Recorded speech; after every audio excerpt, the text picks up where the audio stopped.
हिंदी माध्यम के विद्यार्थियों में यूपीएससी में रिजल्ट खराब होने का एक बड़ा कारण यह भी है, जैसे मैंने कहा था, भीड़ के मनोविज्ञान से आपने तैयारी करने का गलत आइडिया बना लिया। जो आप तैयारी करते हो तैयारी का सही तरीका है ही नहीं। फिर भी कहेगा कि हिंदी माध्यम के विद्यार्थी के लिए यही विषय अच्छा है।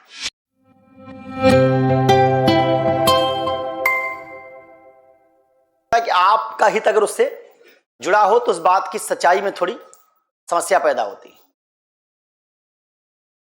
लेकिन हिंदी माध्यम के विद्यार्थियों में एक संकट इसलिए खड़ा हुआ है, चाहे हित का विरोध हो, कॉन्फ्लिक्ट ऑफ इंटरेस्ट आए, फिर भी बात कही देता हूं। हिंदी माध्यम के विद्यार्थियों में यूपीएससी में रिजल्ट खराब होने का एक बड़ा कारण यह भी है, विषय की विविधता खत्म होना। जब तक किसी समूह में विषय का डाइवर्सिफिकेशन नहीं होगा, तब तक वो समूह यूपीएससी के परिणाम प्रोड्यूस करने के संदर्भ में कमजोर रहेगा। अगर आप अपनी रुचि के अनुसार विषय लेते होते तो शायद 50 लोग 40 लोग विषय ए लेते, 50-40 बी लेते, 50-40 सी लेते, 10-20 डी लेते, जैसा होता आया था 2013-14 से पहले। और उससे जब अलग अलग विषय हम लेते हैं तो हम जब साथ साथ रहते हैं तो हमको अलग अलग आर्ग्यूमेंट्स का बोध होता है। समाज शास्त्र वाला विद्यार्थी अपने हिंदी साहित्य वाले विद्यार्थी के साथ जब रहता, रूम शेयर करता, तो दोनों में चर्चा होने पर हिंदी साहित्य वाला गाहे बगाहे उसको सर्वेश्वर दयाल सक्सेना की धूमिल की 2-4 पंक्ति सुना देता, और इधर समाज शास्त्र वाला दुर्खीम के बारे में कुछ बता देता, तो दोनों का ज्ञान कुछ बढ़ जाता। ज्ञान हम बहुत सारा ना जो लेते हैं वो पढ़ के नहीं लेते, अपने से ज्ञान बनाना बड़ा मुश्किल। हम लोग जिस दुनिया में रह रहे इसमें हमने जो ज्ञान हम इस्तेमाल करें हमारा बनाया थोड़े। जो मोबाइल तुम इस्तेमाल करते हो उसको तुमने थोड़े बनाया। जिस कैमरे से क्लास चल रही है तुमने थोड़े क्रिएट किया। तुमने बहुत कम कंट्रीब्यूट किया इस दुनिया में।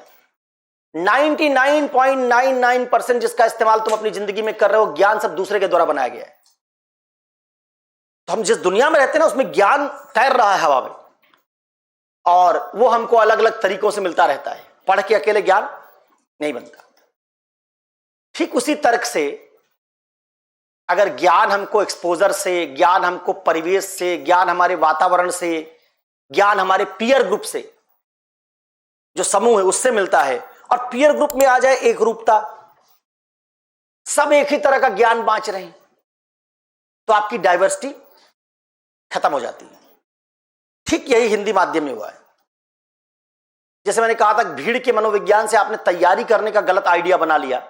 जो आप तैयारी करते हो तैयारी का सही तरीका है ही नहीं। केवल तथ्यात्मक बात को याद किए जा रहे हैं, उसको आप तैयारी मानते हैं। ज्यादा पढ़ने को आप तैयारी मानते हैं, ज्यादा याद करने को आप तैयारी मानते हैं।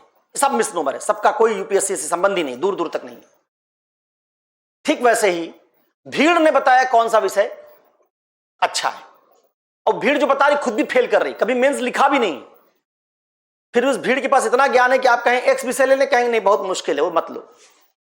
पढ़ा है क्या उसने? नहीं। कहेंगे हिंदी माध्यम में किताब नहीं, देखा है उसने, उसको 4 किताबें पता है? नहीं।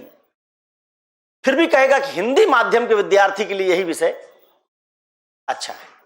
और कहां से बता रहा है? उसने भी किसी से सुना है, और उसी बात को आधिकारिक ज्ञान के तौर पर, जैसे ऋषि हो, साक्षात्कार किया हो, बहुत दिनों की तपस्या और समाधि लगाने के बाद आपको आधिकारिक भाव से दे देता है, और आप उसको स्वीकार कर लेते हैं।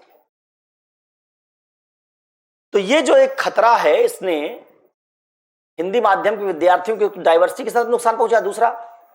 दूसरा नुकसान पहुंचाया है वो विद्यार्थी जो ग्रामीण विद्यार्थी है, ज्यादा उसमें अभी भी आस्था, भावना, इसका तत्व ज्यादा है।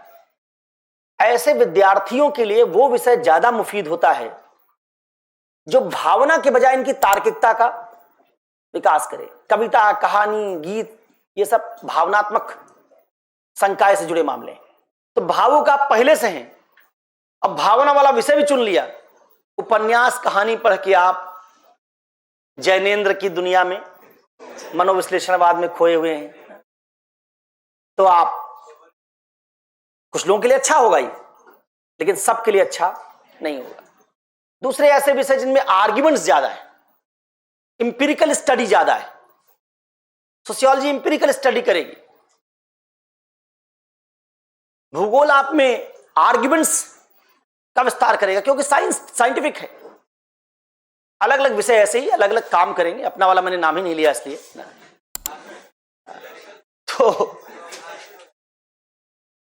ये जो बात है, इससे भी खासा नुकसान होता है। तो जो ये वाह वाह करते रहते